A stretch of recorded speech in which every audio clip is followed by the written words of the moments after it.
રાજ્યમાં છેલ્લા 24 કલાકમાં 257 તાલુકામાં સાર્વત્રિક વરસાદ નોંધાયો છે, જેમાં મોરબીમાં 8.78 ઇંચ, ટંકારામાં 7.64 ઇંચ, ધાંગધ્રામાં 7 ઇંચ અને હળવદમાં 6.5 ઇંચમાં તારાજી સર્જાઈ છે. પૂર અને જળબંબાકાર વચ્ચે હળવદના જૂની માલણિયા ગામે કંકાવટી નદીના પૂરમાં ફસાયેલા 12 લોકો પૈકી 5 લોકોને એનડીઆરએફની ટીમે સફળતાપૂર્વક ઉગારી લીધા હતા, જ્યારે ઈડરના ઉમેદગઢમાં બાવળના ઝાડે લટકેલા પ્રોઢનું ફાયર ટીમે સફળ રેસ્ક્યુ કર્યું હતું. આ ઉપરાંત સુરતમાં મીઠી ખાડી ભયજનક સપાટી 8.55 મીટર નજીક વહેતા કમરુનગર અને નીચાણવાળા વિસ્તારોમાં પાણી ઘૂસી જતા જનજીવન ઠપ થયું છે, તેમજ લખતરમાં ભાથરિયા ડેમ તૂટતા ખેતરો ધોવાઈ ગયા છે. ગુજરાત યુનિવર્સિટીએ પીએચડી કરતા સંશોધન વિદ્વાનો માટે એક અત્યંત મહત્વપૂર્ણ અને રાહતરૂપ નિર્ણય લીધો છે. હવેથી ડોક્ટરલ થીસીસના મૂલ્યાંકનની સમગ્ર પ્રક્રિયાને ડિજિટલાઇઝ કરવામાં આવશે. આ નવી ઓનલાઈન સિસ્ટમથી થીસીસનું મૂલ્યાંકન ઝડપથી પૂર્ણ થશે અને વિદ્યાર્થીઓને પોતાની પીએચડી ડિગ્રી મેળવવા માટે મહિનાઓ સુધી રાહ જોવી પડશે નહીં. રાજકોટ શહેર અને તેની આસપાસના વિસ્તારમાં છેલ્લા 2 દિવસથી સતત ધીમી ધારે વરસાદ વરસી રહ્યો છે. આ મેઘમહેર વચ્ચે શહેરમાં એક અત્યંત દુઃખદ ઘટના સામે આવી છે. રાજકોટના પૂર્વ વિસ્તારમાં આવેલા બેડીપરાની શ્રમજીવી સોસાયટીમાં રામજી મંદિર ચોક નજીક મોડી રાત્રે એક જૂનું અને અત્યંત જર્જરિત મકાન અચાનક ધડાકાભેર ધરાશાયી થઈ ગયું હતું. આ ભયાનક હોનારતમાં મકાનની નીચે દટાઈ જવાથી એક વ્યક્તિનું કરુણ મોત નીપજ્યું. ગુજરાતમાં રૂપસુંદરી સાથે લગ્નના નામે ઠગાઈ આચરતી લૂંટારૂ દુલ્હન ગેંગનો પર્દાફાશ થયો છે, જેણે સુરતના કાપોદ્રામાં ઉત્તરાણ, અડાજણ, અમરોલી, રાજકોટ અને અમદાવાદ સહિતના 8 થી વધુ યુવકો સાથે છેતરપિંડી આચરી હતી. આ સાથે ગોડલમાં એક યુવક પાસેથી રૂપના અંબાર ધરાવતી યુવતી સાથે લગ્ન કરવાના નામે રૂપિયા 3.50 લાખ રૂપિયા લેતો હોવાનો વિડીયો પણ સામે આવ્યો છે.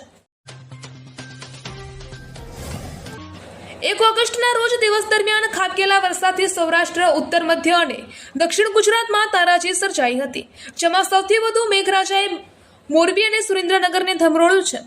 પાટણ, ભરૂચ અને સુરત સહિતના જિલ્લાઓમાં ભારે વરસાદથી જનજીવન પ્રભાવિત થયું છે. સુરેન્દ્રનગરની અનેક જગ્યાએ પાણી ભરાવાથી ગામો સંપર્ક વિહોણા બન્યા હતા. વાહન વ્યવહાર સંપૂર્ણપણે ઠપ થઈ ગયો હતો. વઢવાણ, ભોગાવો 2 ડેમ અને ધાંગધ્રાનું રણમલ તળાવ ઓવરફ્લો થયું છે.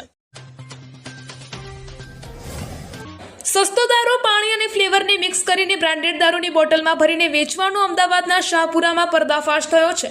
મકાનમાં ચાલી રહેલી નકલી દારૂની હેરાફેરી પર પોલીસ કમિશનરની પીસીબી સ્કોડે દરોડો પાડી 4 આરોપીઓને ઝડપી પાડ્યા હતા. આ કૌભાંડનો મુખ્ય સૂત્રધાર મંગો ચૌહાણ છે, જેના મકાનમાં તેણે 4 મિત્રોને નોકરીએ રાખ્યા હતા, જેમાંથી એક સંચાલક સસ્તો દારૂ લાવનારને અને અન્ય 2ને દારૂની ડિલિવરી માટે પણ પૈસા આપતો હતો. આરોપીઓ ડિમાન્ડ પ્રમાણે આગળના દિવસે દારૂ બનાવતા હતા અને બ્રાન્ડેડ બોટલના જેટલા ભાવ હોય છે તે ભાવે જ આ સસ્તો દારૂ પધરાવી દેતા હતા. નવસારી જિલ્લાની પ્રતિષ્ઠિત ગણદેવી ખાંડ સહકારી મંડળીની વ્યવસ્થાપક સમિતિની ચૂંટણી આજે યોજાઈ રહી હતી. ભર ચોમાસાના માહોલ વચ્ચે પણ સહકારી ક્ષેત્રના આ જંગમાં ભારે ઉત્સાહ જોવા મળ્યો હતો. મંડળીની 16 બેઠકો માટે કુલ 87 ઉમેદવારો વચ્ચે સીધી ટક્કર થઈ હતી. કુલ 5,800 જેટલા ખેડૂત મતદારો પોતાના મતાધિકારોનો ઉપયોગ કરીને આગામી વ્યવસ્થાપક સમિતિનું ભવિષ્ય નક્કી કરશે. આ ચૂંટણીમાં મુખ્યત્વે 2 પેનલ સામસામે ચૂંટણી લડી રહી છે. દક્ષિણ ગુજરાતમાં મેઘરાજાની તોફાની બેટિંગ વચ્ચે સુરત શહેર અને આસપાસના વિસ્તારોમાં જળબંબાકારની સ્થિતિ સર્જાઈ છે.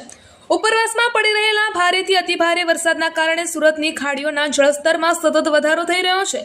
ખાડીઓ ઓવરફ્લો થવાના કારણે 25 દિવસના ટૂંકા જ ગાળામાં સુરતમાં ત્રીજી વખત ખાડીપૂરની વિકટ પરિસ્થિતિ સર્જાઈ થઈ છે, જેના કારણે સ્થાનિક રહીશોની મુશ્કેલીઓમાં વધારો થયો છે. વલસાડ જિલ્લાના ડુંગરા પોલીસ સ્ટેશન દ્વારા લોકહિત માટે એક પ્રશંસનીય કામગીરી કરવામાં આવી છે. પોલીસે 13 તુજકો અર્પણ કાર્યક્રમ અંતર્ગત લોકોના ગુમ થયેલા કે ખોવાયેલા 5,45,646 ની કિંમતના કુલ 27 સ્માર્ટફોન શોધી કાઢીને તેમના મૂળ માલિકોને સફળતાપૂર્વક પરત કર્યા છે. પોતાના ખોવાયેલા ફોન અચાનક જ પાછા મળતા અરજદારોના ચહેરા પર ખુશી જોવા મળી હતી. આ કામગીરી દ્વારા પોલીસે નાગરિકોને તેમની કિંમતી વસ્તુઓ પાછી મેળવવામાં મદદ કરી છે. અમરેલી શહેરના જયસિંહપરા વિસ્તારમાં રાજ્યકક્ષાના ઉર્જા મંત્રી કૌશિક વેકરિયાના હસ્તે નવા નીરના વધામણાનો કાર્યક્રમ યોજાયો હતો. ઉનાળા દરમિયાન રાજ્ય સરકારના પ્રયાસોથી સૌરાષ્ટ્ર અને ખાસ કરીને અમરેલી વિધાનસભા વિસ્તારમાં હિટાચી મશીનો દ્વારા તળાવો અને ચેકડેમો ઊંડા કરવાની કામગીરી હાથ ધરવામાં આવી હતી. આ કામગીરીના પરિણામે અને ત્યારબાદ થયેલા ધોધમાર વરસાદને કારણે તળાવો, નદીઓ અને ચેકડેમો છલોછલ ભરાઈ ગયા છે. વરસાદી પાણીના આ સંગ્રહથી ભૂગર્ભ જળસ્તરમાં નોંધપાત્ર સુધારો થશે, જે સ્થાનિક ખેડૂતો અને નાગરિકોને લાંબા ગાળે લાભ આપશે.